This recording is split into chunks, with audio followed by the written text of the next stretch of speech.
안녕하십니까? 안녕하십니까.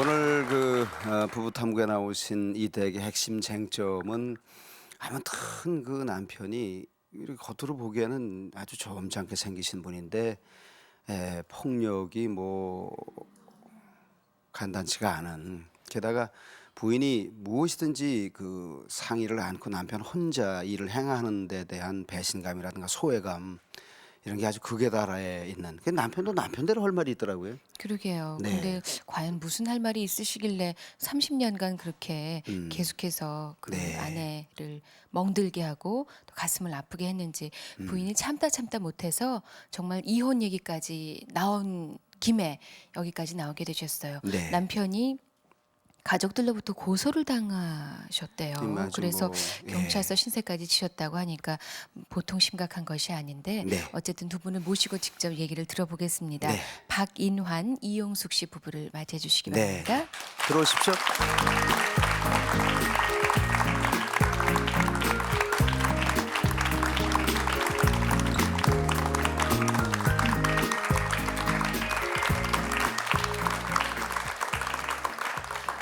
네, 오늘은 송수식 박사님 그리고 전원주 씨가 함께 나오셨습니다. 예, 고맙습니다. 고맙습니다.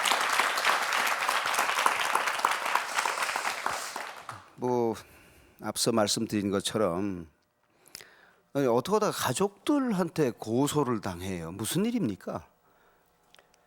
전체적으로 제가 많이 잘못됐기 때문에 그런 일이 있었습니다.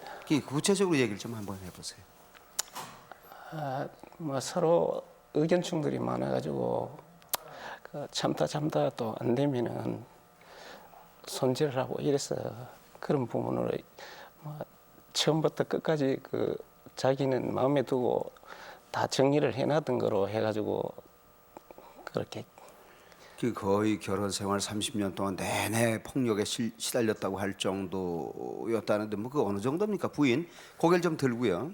기회에 나오셨으니까 소상하게 얘기를 하셔야 자, 이 댁에 무슨 해결 방법이 있을지, 뭐 어차피 뭐 지금 이혼까지 생각한 거면 정말 헤어지는 게 맞는 건지가 확연하게 진단이 됩니다.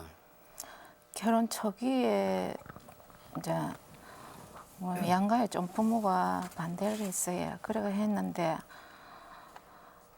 맨 처음 이분 남편은 무슨 폭력을 이럴 때 사전에 뭐 이래야 네가 이래 됐나 하는 물는 게 없어요. 그냥 맞는 거예요, 무조건. 그때도 처음에 맞는 거는 어째 맞았냐면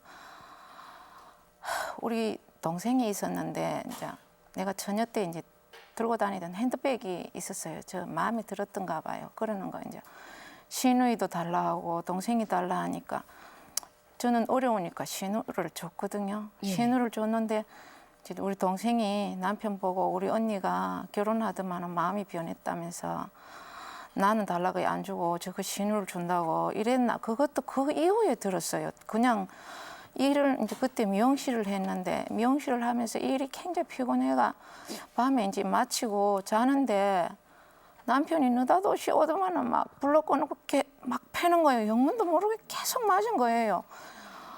그 막 연탄 집게를 막 들고 와가 때리고 하는데 막 어떻게 맞은지를 모르겠고 막 일단 달아나야 되겠다 싶어서 도망을 가는데 정신이 없어가지고 그 뒤에 쫓아오는 줄 알고 그 다리 밑에 하수구가 흐르는 물 위에다 가만히 엎드려 있었는데 그 뒤에서 잡는 것 같았어요. 그래서 엄마 동생이랑 이제 쫓아갔어요. 어찌 밤에 갔는데 그러고 이제 오빠들이 세 분이 계시는데 이제 불러가지고 굉장히 많이 이제 살지 마라고 했죠. 그랬는데 그래하고 임신이 됐던 게 맞아가 유산이 됐거든요.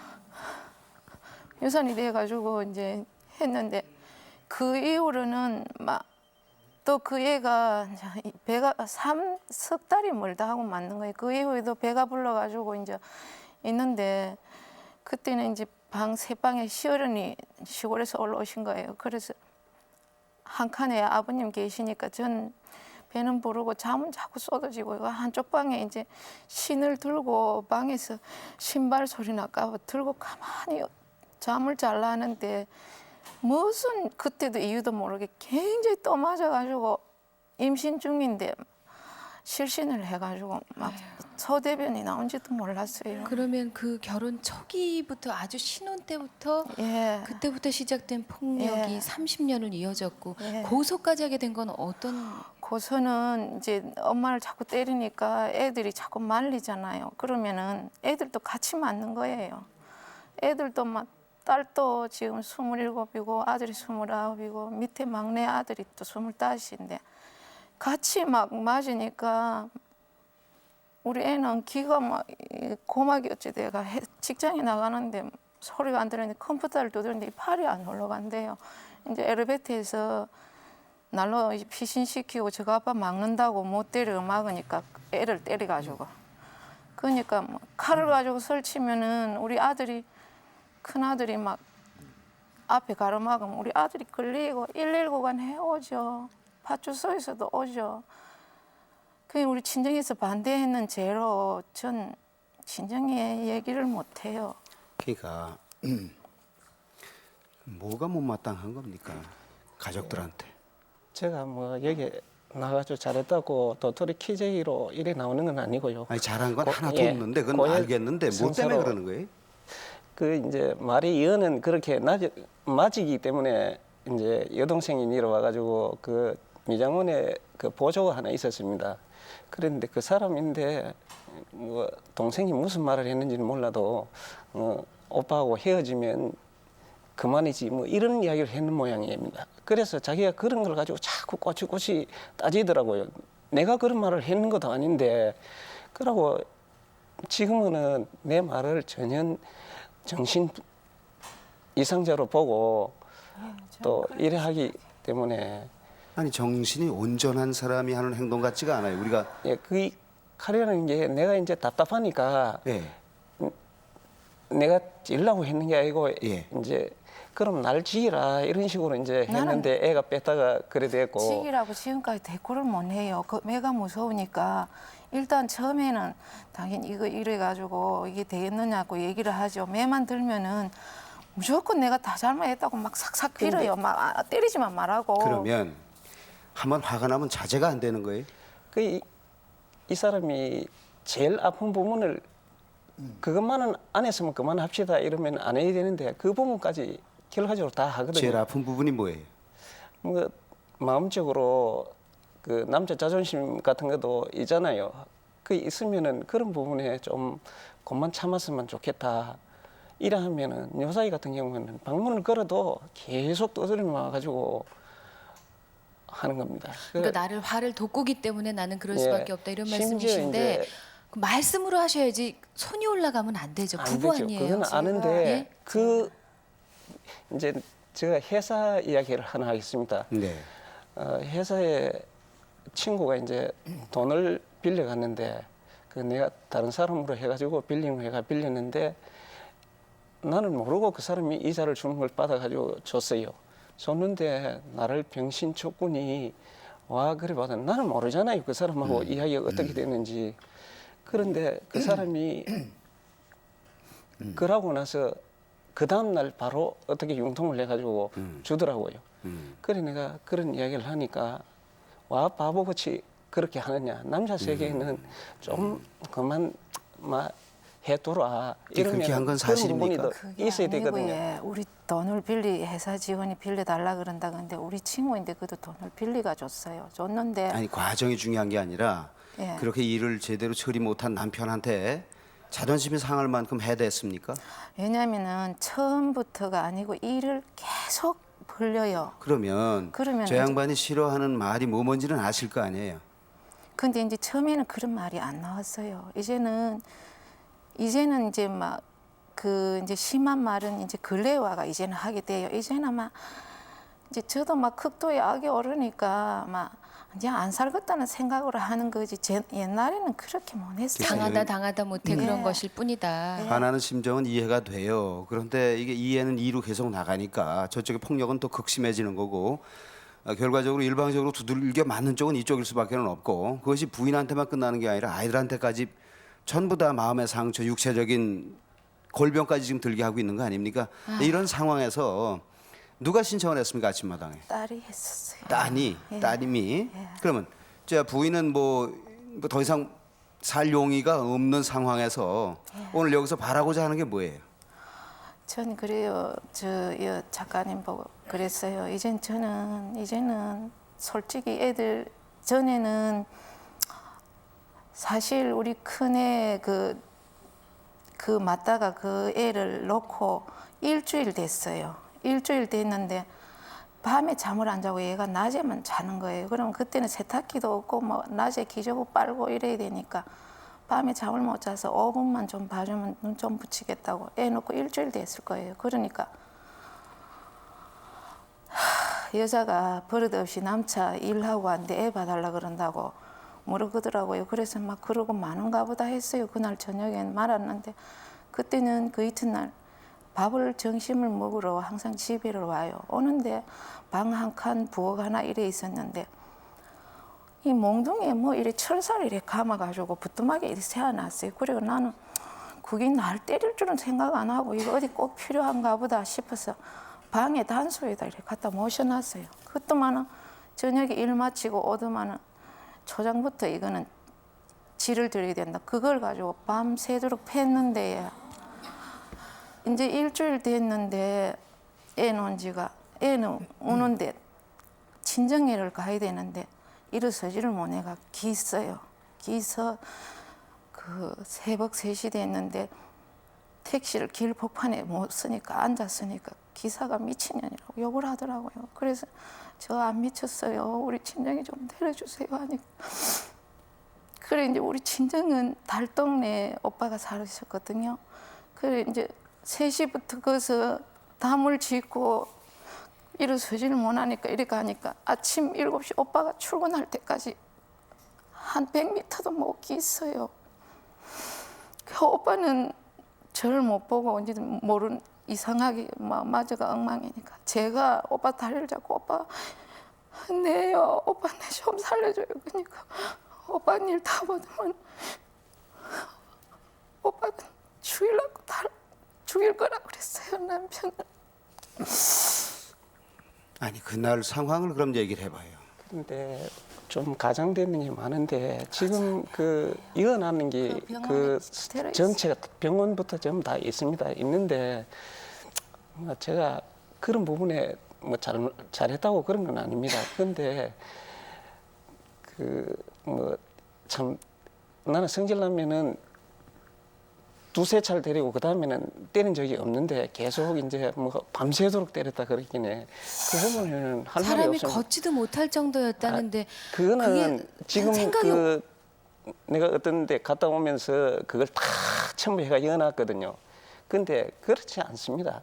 진단서가 한 몇 개나 되는데 법에서는 6달 6년 아니 6달 전까지만 법에 그게 허용이 되고 그 전 거는 진단서가 적용이 안 된다 해야. 아니, 그때마다 또 진단선 띄었네요. 예, 아니요, 사진 찍고 다 진단서는 했습니다. 그게 한 그렇게 10년 전부터 뗐어요.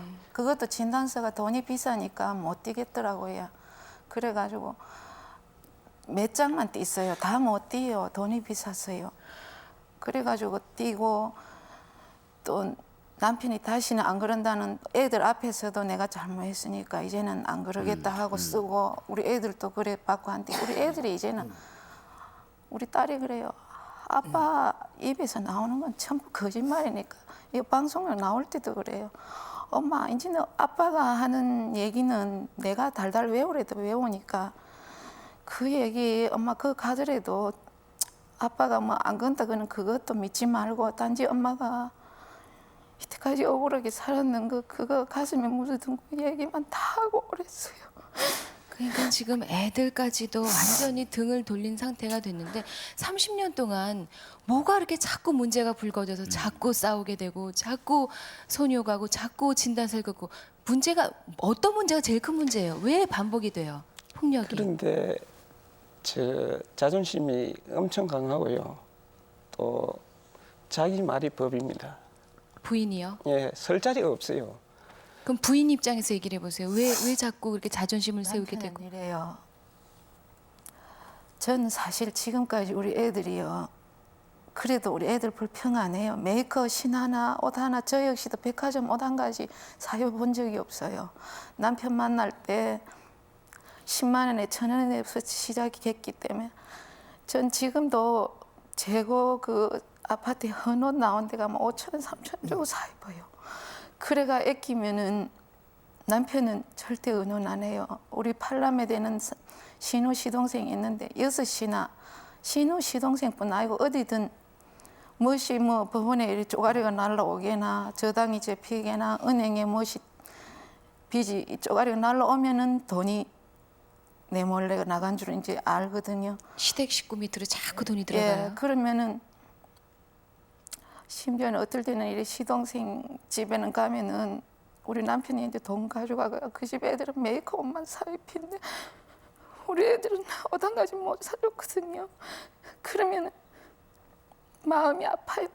막내가 한 번은 그러더라고. 엄마 체육 시간 되면은 체육복을 갈아입으려면 팬티가 빵꾸가 나가지고 애들을 놀려서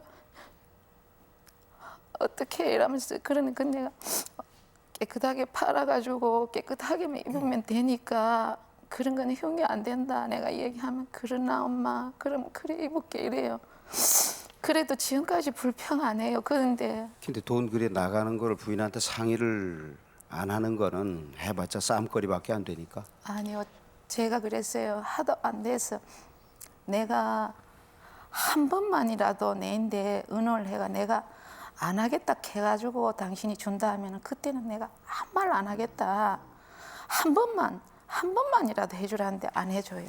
그러면 왜 부인하고는 상의를 안 하게 돼요?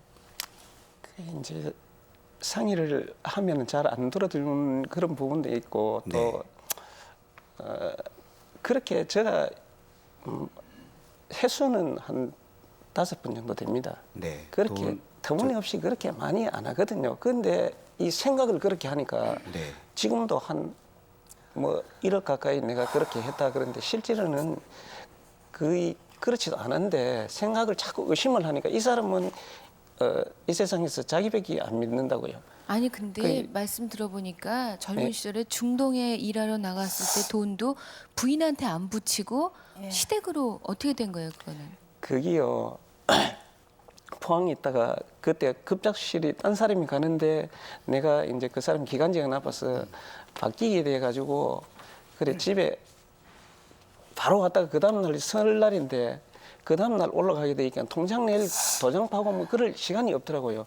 그래서 이제 포항에서 고향으로 올라오기로 하고 내가 이제 그 형님이 있는데 형님 앞으로 이제 통장을 만들어 주는 겁니다. 그때 이제 중동에서는 편지가 오고 하려고 하면 2달 정도 걸려야 되니까 첫 봉급 오고 석 달이 되도록 이제 내가 형님 앞으로 보냈는데 이 사람은 안 믿으니까 그게 이제 그쪽으로 해가지고 보낸 줄 알고 오해를 많이 했죠. 애가 설사를 해가 탈수증이 걸려 병원에 입원을 했어요. 그래가 저는 돈을 안 줘도 이제 머리를 하니까 그래가 애하고 먹고 살고 친정 동생네 집에서 살았어요. 사는데 애가 병원에 입원을 해가 탈수증이 걸리니까 돈이 많이 들어가요. 그래서 이제 우리 시아주버님 있는데 이래가 병원비가 필요하다고 얘기를 하니까 아주버님이 야가 통장을 주면서 가면서 내인데 부탁이 이거는 절대 죽은 엄마가 와더라도 주지 마라 얘기를 했습니다. 그러면서 안 주는 거예요. 그러니 아는 아프지요. 정말 그래서 제가 아주버님 남편이 이제 애기 아빠가 나오면은 설마 자기 자식이 아픈데 그 병원비 줬다 그러는 건 나무라진 않을 겁니다. 그러니까 좀 주세요 이러니까 안 줘요. 그래서 그 딴 사람이 돈을 대줬었어요. 그때 병원비를요. 그 동생들도 형수 몰래 이 돈이 우리 쪽으로 오고 있다는 걸 알고 있습니까? 몰랐죠.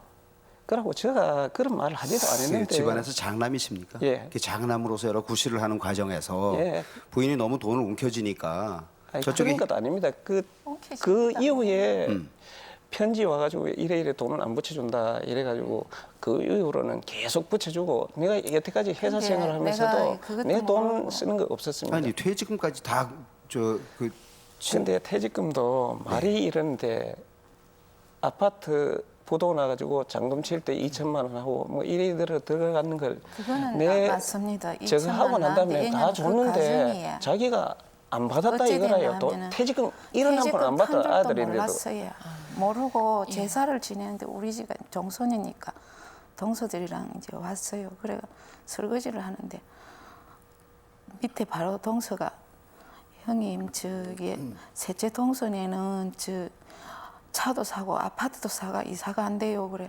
아이고 그 사이에 그래 돈을 많이 버리는가 봐. 내가 이런 게 그게 아니고 형님 몰라요. 아주버님 퇴직금 타가지고 다 했대요. 그래요. 그래서 이제 그래서 막 화가 나는 거예요. 그 전에도 돈이 수없이 그래가 우리 시동생은 또 새로 오신 어머니가 난 시동생은 참 말씀을 굉장히 교도소도 면회도 아버님이랑 저랑 가고 이러는데 하도 애를 미는 데다가 안 그래도 그런 데다 그 소리를 들으니까 기가 차서 내가 방해를 갔어요. 자기 방에 있는데 도대체 이게 무슨 소리입니까? 퇴직금 언제 탔어요? 이러니까 네 돈 주라 했나 하면서 내 돈 가지고 내주는데 하면서 쫓아나오면 제사 음식 식탁에 차려나는 거 다 들어퍼버려요. 그래가지고 내가 그랬어요.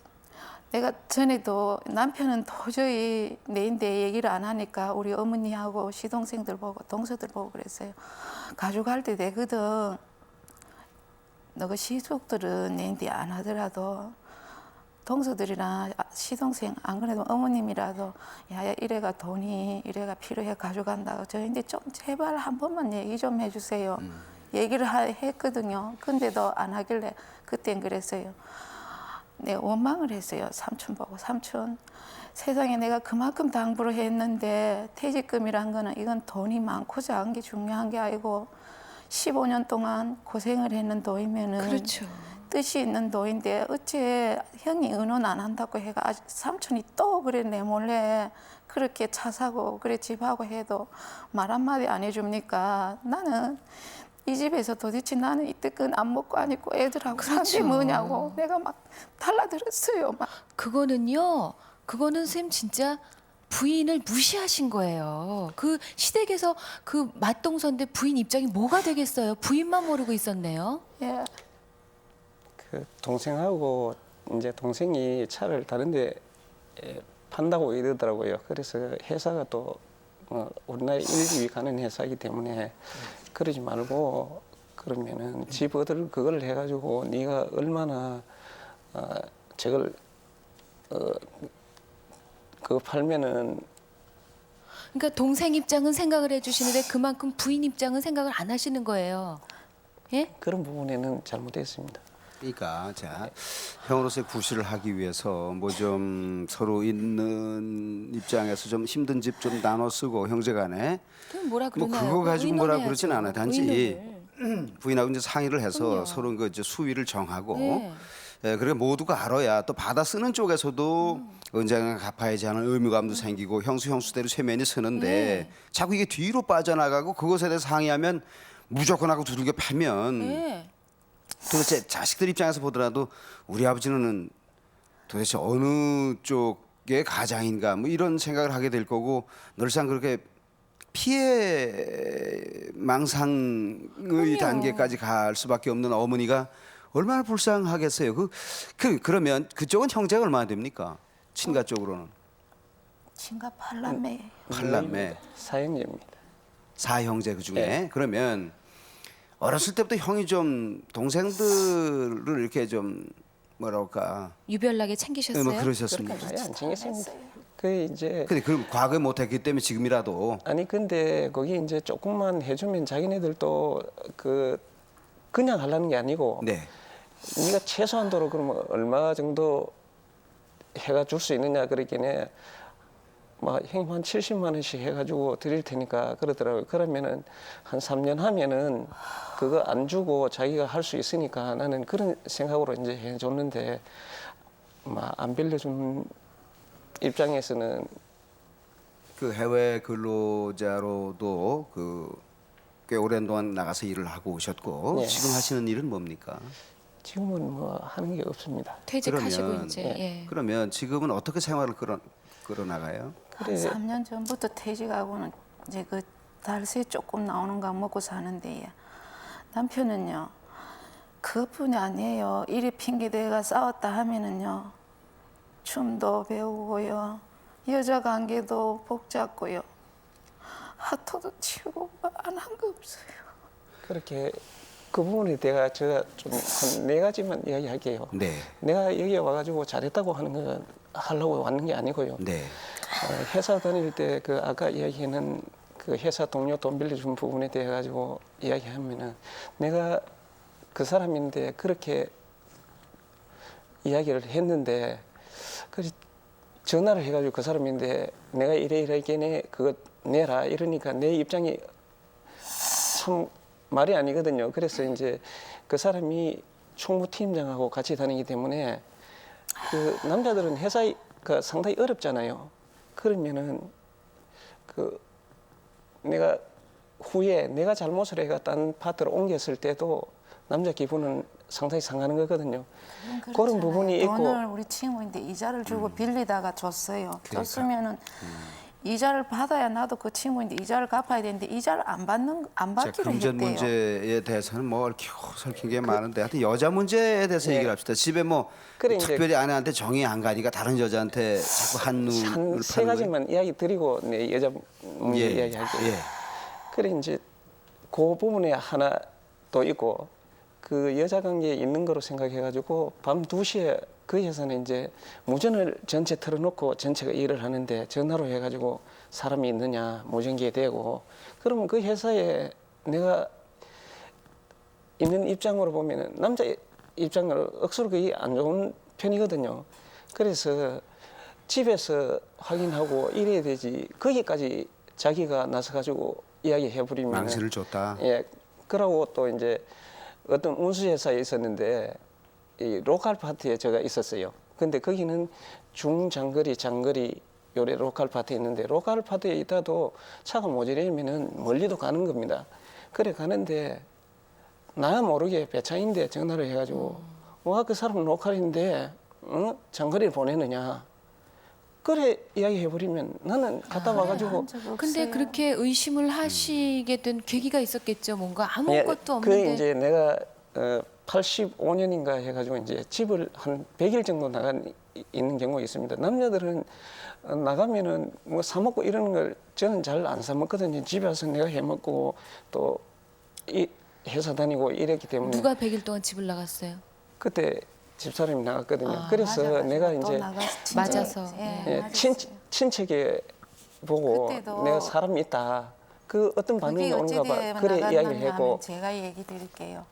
집세를 받으러 갔어요. 갔는데 그 먼저도 남편이 그 여자가 있는 거 알았어요. 알았어도 뒤를 밟아봐라. 또 우리 친구들이 한 동네 사니까 너 후에 아버지 이래 이 동네에서 이제는 이래 소문이 나는데 니 조심해라. 안 그러면 뒤를 한 밟아라 이러더라. 그래서 내가 아이고 밟아보면 뭐하노. 마음가 아프면 끝인데 그거 뭐 알아가 뭐 하겠노 이랬어요. 그랬는데 집세를 받는데 거길 와가지고 못 받게 하는 거예요. 그러면서 거기서 집세 받으러 갔는 거기서 나를 또 막 때렸어요. 그래가지고 맞고 그 세산 사람이 뒤로 아저씨가 막 되게 남편을 나무랬어요. 이제 어디 여자를 밖에서 이렇게 패느냐고. 그래 이제 도망을 갔는데 집에 왔는데 그 여자랑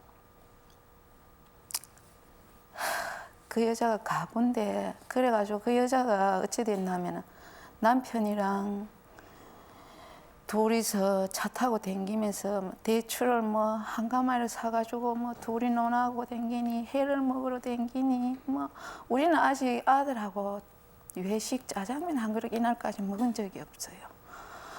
그래서 하는데 내가 했는데 그때도 되게 많이 맞았어요. 그래가지고 근데 그 여자를 데리고 세를 나를 이제 두드러 패 쫓아내고는 그 여자를 데리고 세를 받아 갔대요. 나는 몰랐는데 그 다음에 이제 얼마 뒤에 세 받으러 가요. 세 사는 아줌마가. 그 아줌마가 내가 건축이 옛날에 집을 질 때 그 도배하는 아저씨가 거기 도배를 같이 내가 고생하는 걸 알거든요. 근데 부인 예. 그렇게 그 모질게 맞아가면서 집안 그 시댁 식구들로부터 특히 제대로 대접도 못 받아가면서 남편은 한눈 팔어 그래가면서 여태까지 왜 살았어요? 근데 애들 두고 가면은요. 옛날에 애들 이제 다 두고 큰. 가니까요. 예. 이 남자는 애들을 안 봐요. 막 애들도 같이 두드럽게 쫓아내면. 자 그러면 마누라도 싫어, 자식들도 싫어. 그래가면서 왜 그 집을 드나들어요? 아예 나가버리지. 우리 같으면 뭐 나가버리겠는데 나 같으면. 근데 이꼴 저꼴 말이- 안 보고. 예, 제가 뭐 할 말이 있겠습니까? 내 이어 왔는 게 이제 나도 몇 가지 이 사람 말을 지금 나를 정신병자로 생각하기 때문에 내가 더 뭐 할 말도 없고 내가 거기 가가지고 여자 관계 내가 이 꼴이 뭐 이래 생겨가지고 나는 이제껏 살면서 어떤 여자인데 참 내 마음에 들어도 차 한잔 하자 해본 사람이 아닙니다. 자기도 알아요. 아는데 그 배드민턴 치러 놀러 가는 사람은 내보다 나이 많은 사람이기 때문에 거기 놀다가 이제 그 산이기 때문에 한 60 지금으로 보면 한 서너 된 분들이 올라가면서 토끼를 한 마리 키웠어요. 그래가 올라가면 과일 껍질 같은 거 주고 또 내려오면서 보고 이랬는데 한번 선생님들이 상식이 가는 얘기인가 한번 들어보세요. 그 여자가 아니면은 안 그러면은 내가 쫓아내고 우리 집 재산세가 얼마나 나온까지 다 안 돼요. 동네 애들이. 근데다가 내가 우리 친정에 맞고 나간 뒤에 반찬을 해가지고 우리 집에 나르고 남편 그랬대요. 남편 반찬 내가 오지요.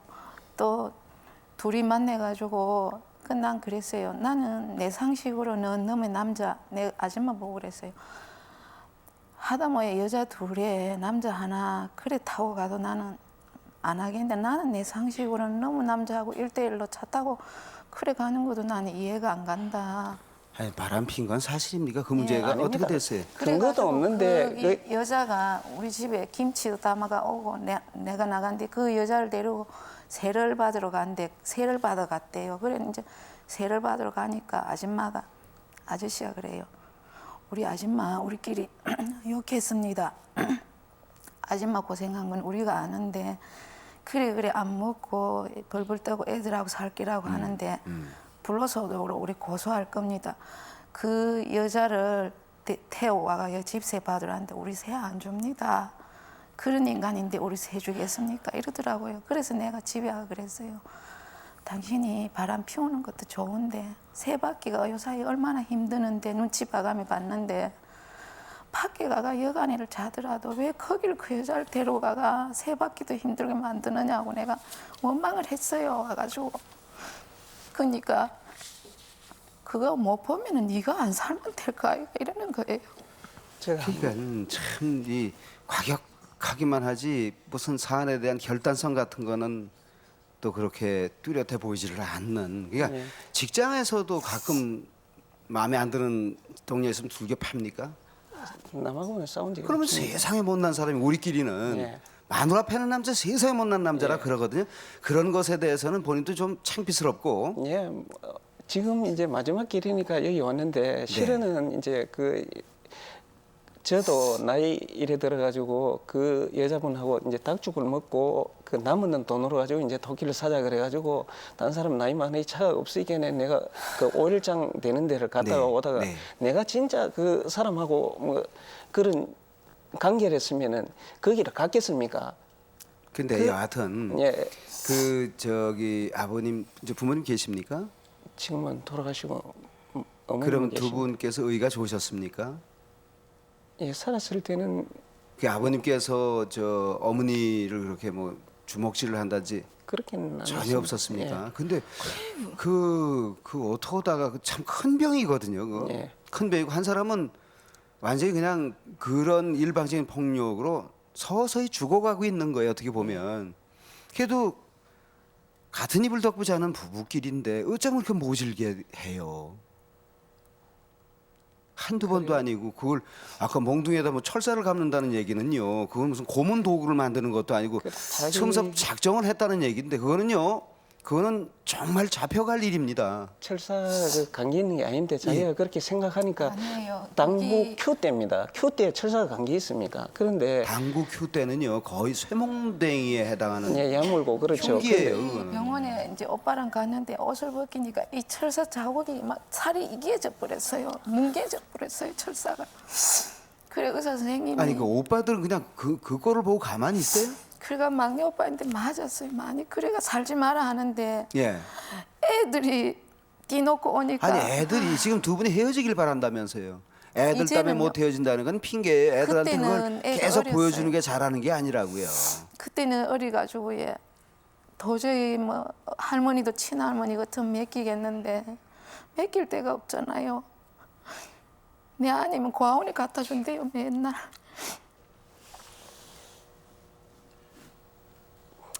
참 할 말은 없는데 이맛 안 근데 나오려고 저는 이렇게 생각해요.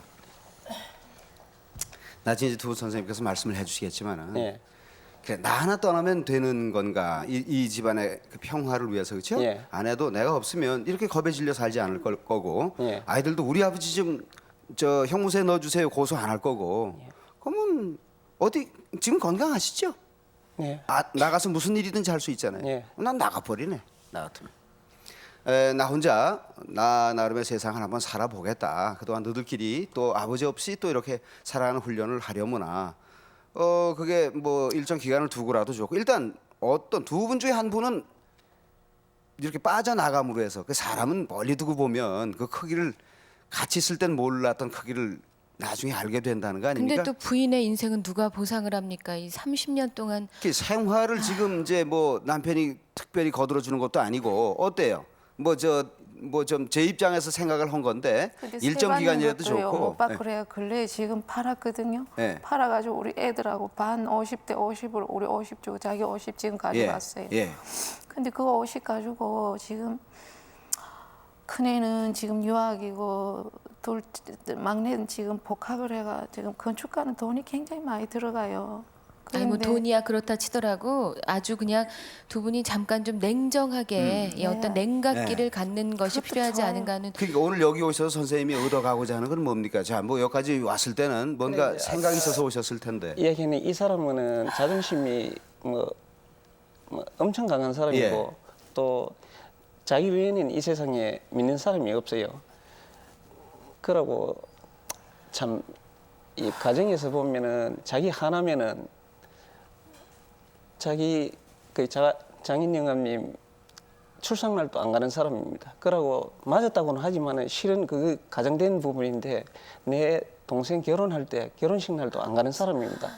시동생 그래. 신혼여행 갔다 왔는데 제가 얘기를 했어요. 삼촌 내가 아이. 그때 갈라 했는데 멍이 너무 들어가지고 거기를 못 가겠더라. 아니, 그렇게 그러면은 이해해줘 그 하니까 부분에는 삼촌이 이해를 한다 했어요.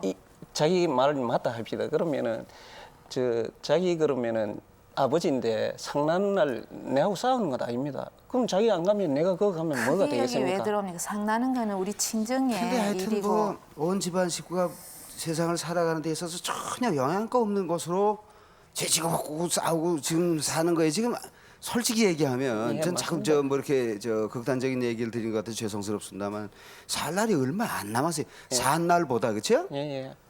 나중에 이 한을 어떻게 다 가지고 가려고 이렇게 자꾸 한을 쌓아갑니까? 근데 자기는 100% 완벽하기 때문에 사람이라는 그렇지 않습니까? 한 60% 내지 뭐 5, 60% 괜찮으면은 그거 뜯어보면은 그런 대로 괜찮은 거 아닙니까? 그런데 자기는 100% 완벽해야 되니까 자기 그 완벽히 틀 아버지가 안에 예를 하나 뜰게요. 자기 형제간에는 parlament만 다 지금 돈을 줬잖아요. 근데 우리 동생이 돈을 1,000만 원이 사업을 하는데 필요하다고 달라 그랬어요. 그랬는데 그도 2부 이자로 빌리 달라고 그랬는데요. 그 1,000만 원을 가지고 붙이는 수수료를 떼고 붙였대요. 그래가지고 동생이 그 뒤에 전화가 와가 막 우는 거예요. 언니 그럴 수 있느냐고. 여하튼 1,000짜리가 얘기가 될 정도면 돈 문제에 관한 한 크게 걱정 없는 집이에요 지금. 그랬긴 그 해. 천만 원 우리 돈 아니에요. 요걸 정리를 해봅시다. 그러면 진실 탐지를 통해서 제가 남편한테 물어볼게요. 근데 평소에 부인이 말을 이렇게 그 남편 말을 중간에 이렇게 자르고 들어가는 그런 습관이 있으시네. 가만히 들어보니까. 말 못합니다. 그러니까 이 대목 같은데 말로는 누구도 아내를 이길 수 없다. 예. 근데 그럴 때마다 이제 구술 능력이 좀 딸린다가 설득력이 좀 모자란 남편으로서는 부해가 나니까 손이 먼저 나가는 뭐 또 따지고 보면 그런 게 아닌가. 하여튼 그건 뭐 어쨌든 해서는 안 될 일이지만은 두 번째 나도 아내만큼 자식을 사랑한다. 그렇죠. 어느 부모가 근데 애가 다칠 만큼 두들겨 패는 건 뭐예요? 아니에요. 아닙니다. 맨날 노래 치면 애들 있는데 다 큰 애들 불러놓고 나는 내 인생 즐겁게 살다 가지 너희들은 필요 없고 학교 대학까지 시켜놨으면 너희들 부리가 살아라 이래요. 김해라도 안 할 소리가 있거든요. 자식들한테는. 근데 이제 그다음 아내는 외골수 남의 말은 절대 듣지 않는다. 맞습니다. 그런 그 고집을 자꾸 아까 지적을 하던데. 근데 이쪽에서는 또 나라도 어떻게 옮겨줘야지 남편 따라갔다가는 이 집안 나중에 애들 교육 문제로 어려울 것 같으면 점점 더 이제 악착스러워지고 뭐 환경상 그래질 수도 있네요. 자, 솔직히 다른 여자에게 흔들린 적이 한 번은 있다. 없습니다. 그 결단표는 없습니까? 예. 아니에요. 자, 고소 당할 때 이미 난 매장당했다. 그렇죠. 많이 느끼죠. 예, 알겠습니다. 지금 뭐 얼마나 낙심천만이겠습니까? 지난 세월 동안 한 여러 뭐 그 일은 일이라 하더라도 자식과 아내한테 고소를 당한 거예요 지금. 30년 쌓인 것이 그런 형태로 결국은 나와버렸네요. 왜냐하면은 예. 더 이상 제재할 길이 없으니까 예. 법이라도 마지막, 하면은 이제는 우리가 안 맞을 수 있는 탈출구였어요. 알겠습니다. 그런데 건네주시고요. 예. 애들인데도 전심만신 아버지 잘못한다. 그게 조카들인데도 그 싸움을 붙이는 겁니다. 부모가 그래가지고는 안 되는데 나쁜 일이 있어도 애들이 대학까지 다 나왔는데 스스로 판단할 거다. 나는 이래 얘기를 했어요. 그래요. 부인께 여쭤볼게요. 나 하나만 희생하면 남편을 구제할 수 있다고 착각했다. 네. 그랬었어요. 예. 처음 출발할 때도 그랬었고요. 그래요. 남편의 눈물도 알고 보면 속 보이는 거짓이다. 예. 항상 애들하고 같이 있는 데서 다시는 안 그러고 한다고 각서를 꼴백 번 더 써도 또 그래 하고 하니 예. 내가 모은 돈으로 다른 여자에게 선심 쓰는 걸 참을 수 없다. 예. 나는 우리 애들을 또 제대로 호당가지도 제대로 못 사줬어요. 외식하면 짜장면 한 그릇도 못 사줬어요. 지금도 다른 여자인데 살림을 사는 줄 알고 돈도 또 그리 빼가지고 주는 줄 그렇게 생각. 사람이 자꾸 그렇게 생각하면 그렇게 생각되는 거거든요. 일어난 번 나는 그런 얘기가 없는데 지금도 그렇게 생각을 하고 있어요. 이제 비록 친가 쪽이지만 자꾸적으로 돈을 상의 없이 빼돌린 게 있기 때문에 이쪽에서 의심하는 것도 예, 작정하고 그렇게 여러 번은 아닌데 지금도 세상을 안 믿기 때문에 전부 그렇게 보는 겁니다. 다음 질문 또 드릴게요. 남자를 두려워하는 딸 가슴이 미어진다. 결혼 안 한대요. 아무리 착한 남자가 미팅을 해도 우리 아빠가 외관상 보면 얼마나 선해 보이는데 그 남자를 어떻게 믿었네요. 결혼하고 싶겠어요, 딸이. 여기까지만 하겠습니다. 자, 오늘은 전원주 선생님이 먼저 좀 아니 이 폭력이라는 것이 법적으로 처벌될 만큼 명명백백한 죄라는 거는 알고 계실 거예요. 근데 이제 남편에게 한번 묻고 싶어요. 부부의 도리가 뭐라고 생각하세요?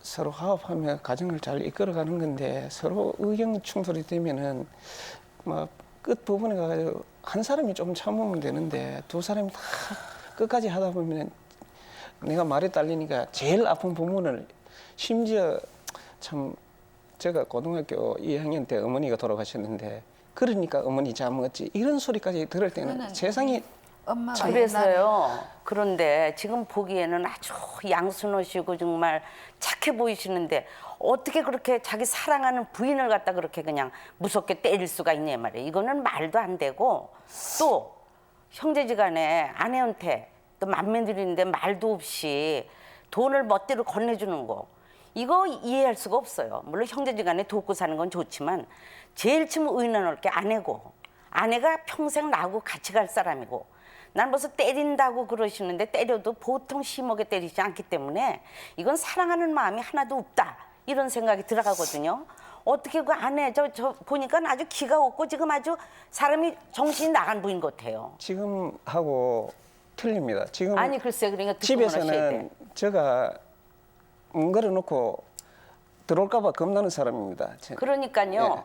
지금 저 아내하고 또 끝까지 사실맘이 있으신 거예요? 그래서 오늘 최종적으로 이제 참 고해성사하는 기분으로 그런 자세로는 여기까지. 안 되세요. 그런 자세는 이건 뭐 상식 이하야. 내 이 자리에 앉아서 많이 들어보지만 선생님처럼 그렇게 무섭게 때리시고 이런 분 처음 봤고 그러시면 안 되고 또 이제 이 아내한테도 내가 조금 문제는 있는 게 지금 가만히 앉아 듣자 보니까 남편 말을 자꾸 가로채시더라고. 자기는 이거는 잘못된 100% 거. 잘못한 게 없대요. 듣고만 계세요. 근데 사람이 상대방 말도 들을 줄 알고 들어줄 줄 알아야 돼요. 이 남자가 물론 매를 드는 건 잘못이지만 매를 들게 만들게끔 또 유도하는 것도 아내에게 조금은 책임이 있어요. 들어주고 남편이 가만히 있는데 미친 사람 저는 때리진 않을 거야. 아니 사실과 틀리게 거짓말을 하니까 예, 자꾸 그러니까. 아니란 거는 얘기를 하니까 그래 된 거예요. 그러니까요. 지금 서로가 내가 가만히 보니까 이게 평행선을 가. 이게 부딪혀야 되는데 맞습니다. 평행선을 계속 가고 계신데 내가 생각하기에는 서로 많이 지금 생각을 하시고 모든 걸 무로 돌리고 지금 여태까지 해온 게 너무너무 잘못해오신 게 많기 때문에 안으로서 용서가 안 되고 한이 뭉쳤기 때문에 사실 자식을 위해서 자식이 정말 셋씩이나 되고 잘 키우셨다고 들었는데 내가 자식을 위해서 더 사셔라 이런 말이 안 나온다고요. 그건 남편 책임이야. 남편이 너무 그러시지 말고 아내를 때리는 건 버려야 돼요. 어디 여자한테 그렇게 손을 대셔. 근데 폭력이 제일 나쁜 게 남편이고 남편이 그만큼 자신감이 없고 열등감이 많은 사람이 아내를 때리는 거예요. 지금 많이 두 분이 생각하시고 부인께서도 많은 걸 생각하셔야 되고 남편 말을 언젠가는 또 귀 기울여줄 줄도 알아야 되고 어느 상황에서 이해도 할 줄 아는 그런 부인이 됐으면 하고 남편은 뭐 내가 여태까지 들은 중에 잘못이 제일 많으신 거야. 그게 다 고쳐지지 인정합니다. 않는 이상 이 결합이 힘들어요. 그러니까 많은 걸 생각하시라고. 네. 오늘 잘 되면 이제 다시 또 잘 살아봐야지 그런 생각을 가지고 오신 그래 거예요. 지금 얼마 전에도 뭐를 사는데 저보고 오라 하더라고요. 그래 나는 그 남자는 보통 하고 나면 또 잊어버린다고요. 그 자기는 지금까지 있었던 일을 차곡차곡 다 써놨어요. 그렇게 내가 했는 잘못을 얼마나 마음이 그럼요. 독하게 먹였으면 해겠나 그런 생각을 많이 나도 뉘우치거든요. 근데 네가 내한테 해준 게 뭐 있나? 전부 자기 버리는 거로. 그래 하기엔 남자는 실은 남자는 집안의 모습 아닙니까? 자기는 어느 남자가 잘해주더라, 뭐 누구 집에 똑똑하고 잘해준다 이런 것만 자꾸 이야기하지. 일꾼을 부려먹으려면은 조금 등 두드려가면서 이러면 남자는 죽을 둥 살 둥 모르고 한다 아닙니까? 그런데 그런 게 하나도 없어요. 바뀌게 됐으면 우리는 좀 낯을 그런 기분이거든요. 두 분 쟁점을 들어보다 보면 무슨 두 분이 서로 자존심이라는 얘기를 너무 많이들 쓰고 있어요. 예, 맞습니다. 남편의 입장에서는 부인께서 내 가장 아픈 곳을 건들다가 보니까 내가 주먹이 나갔다는 논리고 부인은 결혼 초부터 아기 낳고 일주일 만에 그것도 두들겨 맞고 쫓겨나고 하수구에 숨어 달 정도의 이 한이 가슴 깊숙이 지금 쌓여 있지 않습니까? 근데 저는 여기서 이런 걸 느껴요. 남편의 폭력이 이분은 조금 다른 경우와 다르다는 걸 제가 느낍니다. 왜냐하면은 부인이 화를 돋구어서 정말 순간적으로 충동을 못 참아서 때렸다가 아니에요.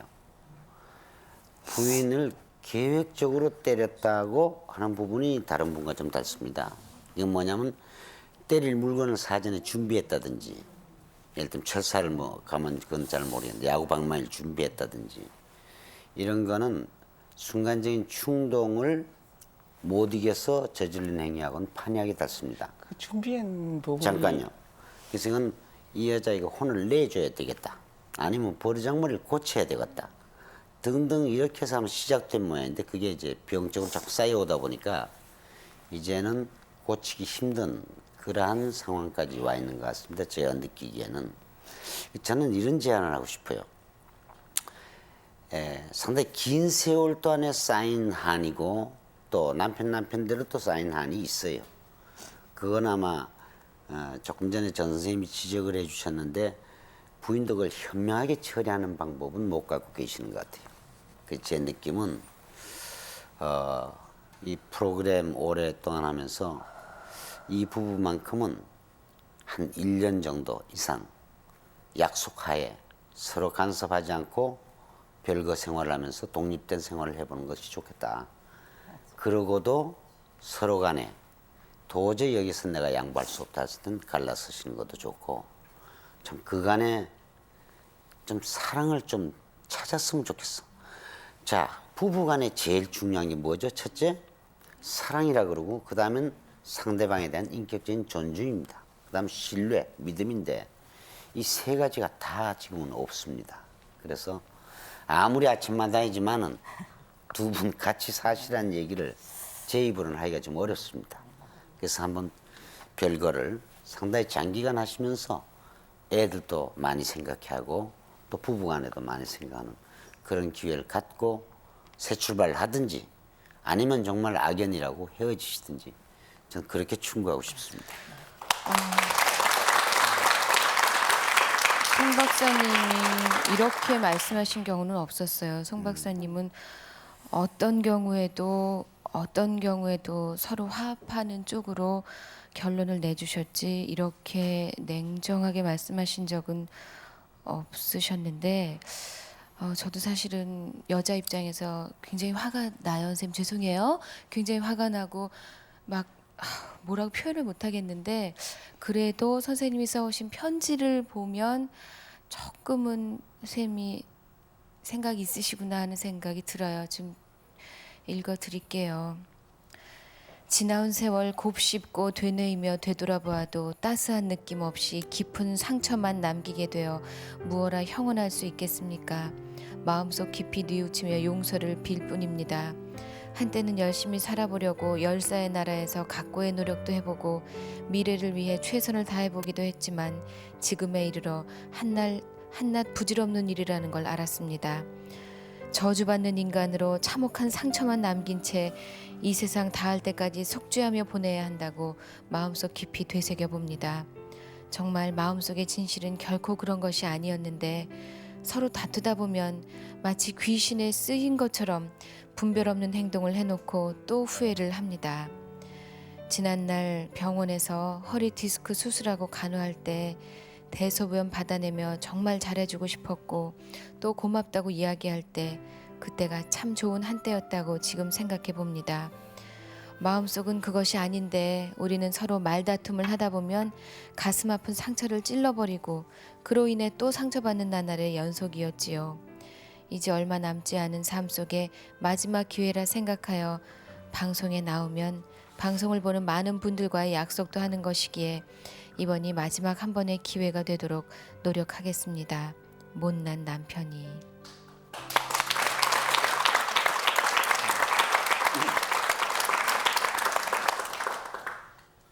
뭐 여러모로 뭐 이런 심성을 가지신 분처럼 보여요. 그런데 실제 생활에서는 자꾸 그 제어가 잘 안 되고 그런 부분이 이제 본인한테는 어려움인가 봐요. 그런데 아까 송 박사님 말씀하셨듯이 이제 애들 다 컸으니까 애들을 위해서라도 더 이상 부모가 안 보여줘야 할 행동 이런 것들 좀 덜 보여주는 셈치고 조금 이렇게 유예 기간을 갖는 것에 대해서 또 어떻게 생각하십니까? 예, 그렇게 하겠습니다. 부인은요? 저는 제 의견이 앞서 이제는 지금까지도 그랬듯이 우리 애들이 좋은 길을 하면 뭐든지 하겠어요. 아이들 뜻에 따르겠다. 예. 아이들은 지금 두 분이 지금 저 송 박사님 말씀해 주신 것처럼 일정 기간이 됐든 좀 우리도 좀 쉬입시다. 우리도 조금 살려주십시오. 이런 호소인데 그 신청 내용을 보면 오늘 이것을 기회로 해서 그 아이들 셋과 다 같이 한번 처음으로 진짜, 회의라는 걸 한번 해보세요. 진짜. 서로 간에 아주 냉정하게 어머니 아버지 문제 어떻게 생각하는지 다 컸으니까 어른이니까 다 같이 얘기를 하시고 5분이 한번 의견을 모아 보십시오. 그 의견에 이 아침마당도 참고가 됐으면 하는 바람입니다. 제주도 여행권을 드려야 하는데 마음이 참 무겁기만 합니다. 생그린 한방 화장품에서 마련해 주셨고요. 미니 자판기 티타임에서 농산물 상품권 마련해 주셨습니다. 부부탐구에 이렇게 정말 마지막 기회라는 아까 말씀을 주셨습니다만은 그런 힘든 일 있으신 분들 연락 주시기 바라고요. 내일 그 사람이 보고 싶다 나오실 분들입니다. 박금선 씨가 아버지 박춘식, 어머니 방 씨만 기억하여 성만, 언니 박달선, 여동생 남동생을 찾습니다. 강구라는 곳에 살았는데 경상북도. 언니가 먼저 대구 남의 집으로 보내졌고 이후 박금선 씨도 영덕의 남의 집으로 보내지면서 가족들과 소식이 끊겼습니다. 신용호 씨가 여동생 신행자 씨를 찾고 있습니다. 전남 고흥군 신흥면에 살았는데 동생을 8살 때 서울 삼양동에 있는 남의 집으로 보냈다고 합니다. 찾으러 가보니까 이미 그 집에서는 나가고 없었다고 하네요. 이필순 씨, 언니 이필세, 남동생 이병구 씨를 찾습니다. 경북 교영주 안강읍에 살았는데 11살쯤 서울 청량리에 있는 친척집으로 가게 됐는데 거기서 또 다른 곳으로 보내지면서 가족들과 소식이 끊겼습니다. 최금찬 씨가 여동생 최금주 씨를 찾습니다. 여동생이 태어나고 3일 만에 어머니가 돌아가시는 바람에 한 달 된 동생을 김해 방조원이라는 시설에 보냈는데 나중에 찾아보니 그 시설이 없어졌다고 합니다. 최금찬 씨고요. 끝으로 송부자 씨가 언니 송궁자 씨를 찾습니다. 경북 대구 동성로 이가에 살았는데 어머니가 돌아가신 후 언니가 포항의 작은아버지 댁에 보내줬다가 거기서 나갔다고 합니다. 결혼이라는 것이 뭐 처음서부터 그렇게 기가 막히게 많은 사람끼리 시작하는 게 아니라면서요. 살면서 이제 이렇게 맞춰 나가는 건데 결국은 기가 막히게 맞추지 못한 채 미완으로 끝나게 돼 있대요. 이 댁이 지금은 대단히 절망스러운 모습으로 보일런지 몰라도 또 허심탄회하게 자녀들하고 같이 모여서 오늘 나간 아침마당 탭 다시 걸어놓고 쭉 한번 아주 객관적인 입장에서 뭔가 그래도 우리가 가족의 의미를 찾으려고 애를 쓰다 보면 뜻밖의 실마리가 나올 수도 있다는 겁니다. 보내드릴 마음은 무겁지만 가족들끼리 좀 좋은 얘기로 우리한테 그렇게 됐다는 전화가 좀 걸려왔으면 하는 바람으로 오늘 아침 잊지 마시고 잡습니다. 내일 뵙겠습니다. 네, 고맙습니다. 감사합니다.